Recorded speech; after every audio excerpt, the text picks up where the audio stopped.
अस्सलाम वालेकुम दोस्तों, उम्मीद कि आप सब खैर खैरियत से होंगे।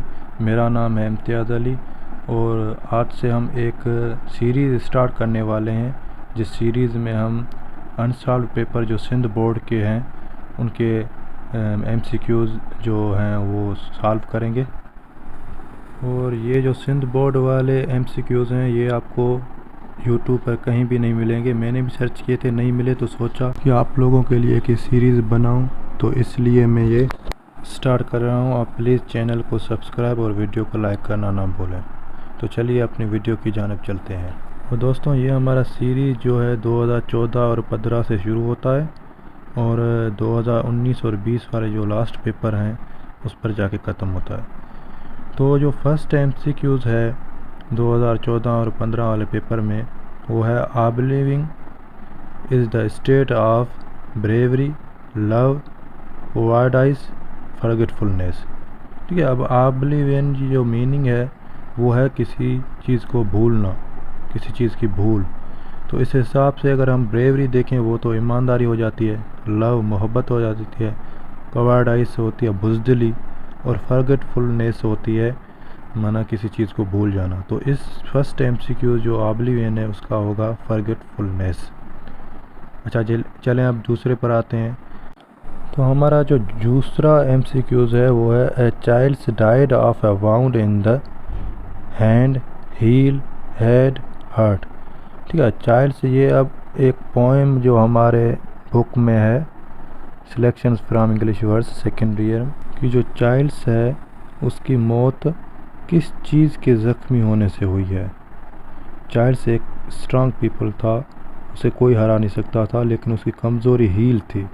तो हील में ज़ख़म होने की वजह से, वाउंड होने की वजह से उसकी मौत वाक़ हुई। तो सेकंड जो हमारा एमसीक्यूज़ है उसका आंसर है बी, हील। चलें जी, अब हम आते हैं एमसीक्यू नंबर 3 पर। Fitz was in love with Flavia, मोबेन, हेल्गा, रोज़। ठीक है, फिट्ज जो हमारे ये प्रिजनर ऑफ जेंडा की बात हो रही है, उसमें जो फिट्ज था वो किससे मोहब्बत करता था, तो वो फ्लेविया से मोहब्बत करता था। अब आते हैं एमसीक्यू नंबर 4 पर। Max Half was killed by रेजिडाइल, फिट्ज, सेप्ट, रूपर्ट। ठीक है, जो मैक्स हाफ था उसको किसने कत्ल किया, उसको रुडोल्फ रेजेंडाइल ने कत्ल किया था। ओके, अब आते हैं एमसीक्यू नंबर 5 पर। रेजेंडाइल was half an inch shorter, taller, fatter, thinner. तो ये पूछना चाहता है कि जो रेजेंडाइल था, ठीक है, वो कंपैरिजन टू अदर्स वो शॉर्टर था, छोटा था, टालर था, बड़ा था, फेटर था, मोटा था, थिनर यहाँ वो पतला था। तो वो टालर था, आधा inch comparison to other peoples. ठीक है, यहाँ तक क्लियर है। अब हम चलते हैं अपने एमसीक्यू नंबर 6 पर। The word burgomaster means engineer, doctor, mayor, gardener. Okay, तो जो बर्गो मास्टर है उसकी मीनिंग है किसी भी कोई गांव में कोई सरदार हो या कोई वडेरा चाहे आप कह लें, तो उसको हम बर्गो मास्टर कहते हैं। अब वो इंजीनियर तो नहीं होगा, डॉक्टर भी नहीं होगा, गार्डनर भी नहीं होगा, तो उसकी जो सेकंड मीनिंग है वो है मैयर। ठीक है, मैयर भी कहते हैं कोई भी सरदार को, कोई बड़ा हो। तो अब हम चलते हैं एमसीक्यूज़ नंबर 7 पर। Professor Whitney was the father of Will, Catherine, Harry, Scott. ठीक है, जो प्रोफेसर विटनी ये आपके टेक्स्ट बुक में स्पेसशिप 1 से लिया गया है।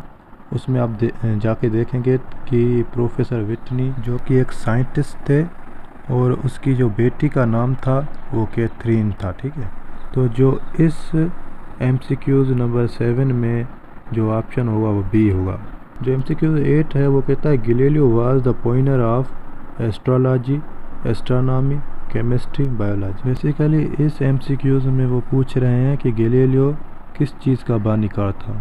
तो वो एस्ट्रोलॉजी का भी नहीं था, केमिस्ट्री का भी नहीं था, बायोलॉजी का भी नहीं था। जो उसका करेक्ट आंसर होगा वो होगा बी, एस्ट्रोनॉमी का वो पॉइनर था, बानीकार था।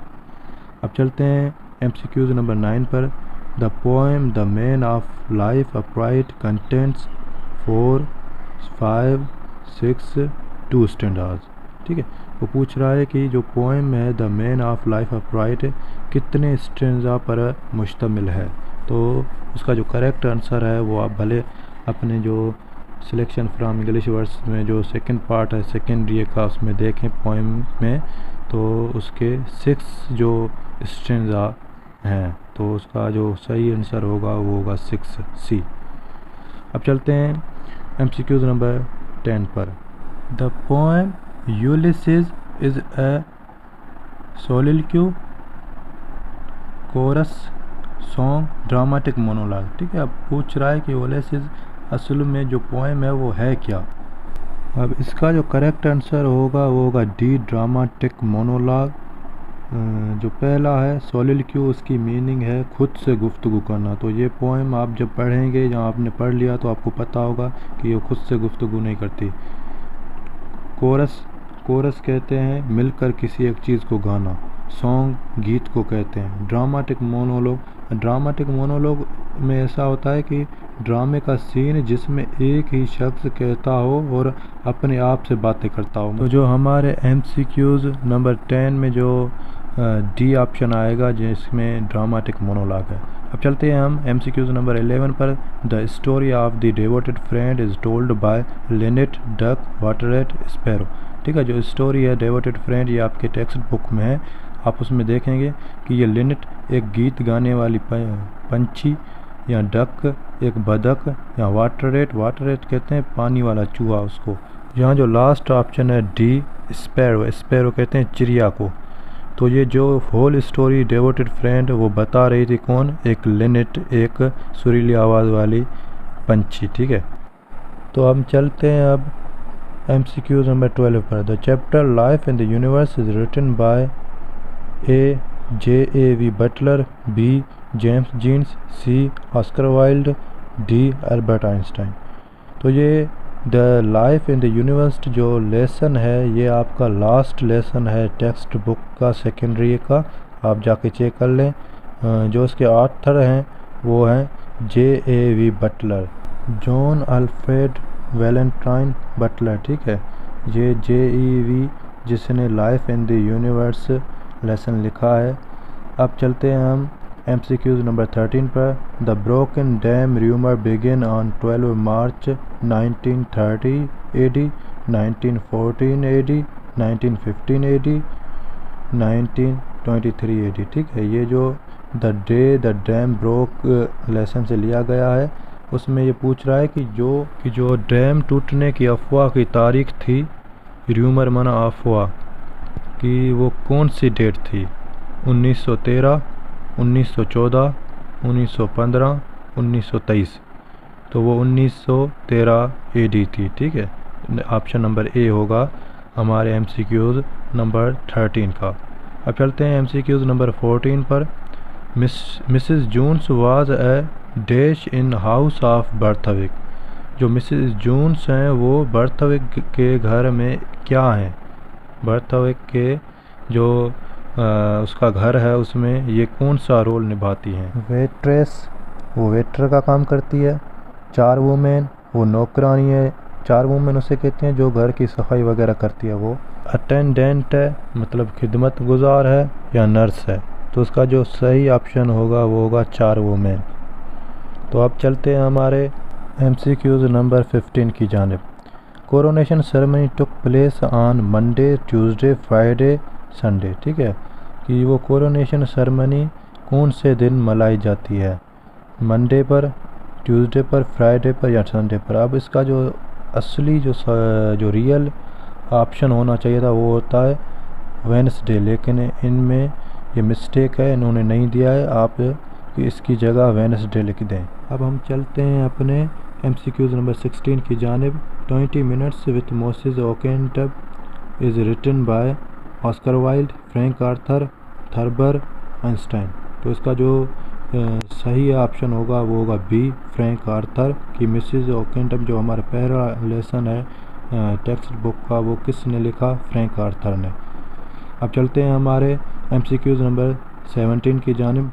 There are only dash character in the play 20 minutes with Mrs ओकेंटब।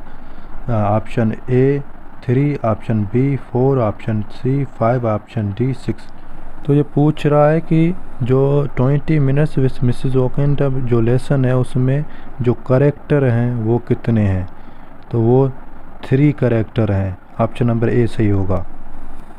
तो अब चलते हैं हमारे MCQs नंबर 18 पर। Alternations of power between east and west have occurred during the last dash 1000 years. 2 years, 3 years, 5 years, 10 years.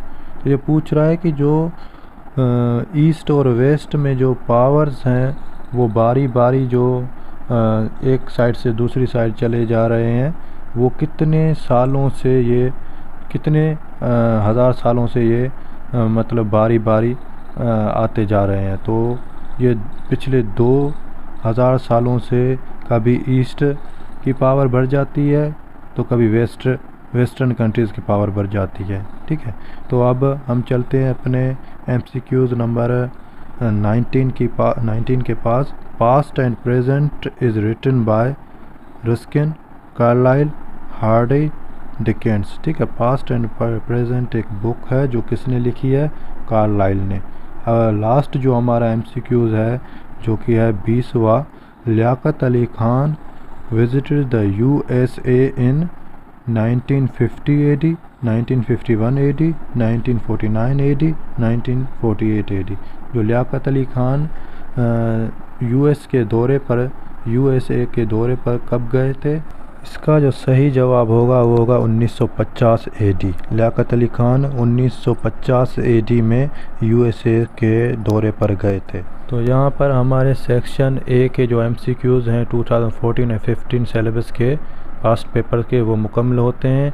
हम मिलेंगे आपसे एक नए वीडियो में 2015 एंड 16 का जो पास्ट पेपर है उनके MCQs के साथ। तब तक अपना बहुत सारा ख्याल रखिएगा। अल्लाह हाफ़िज़।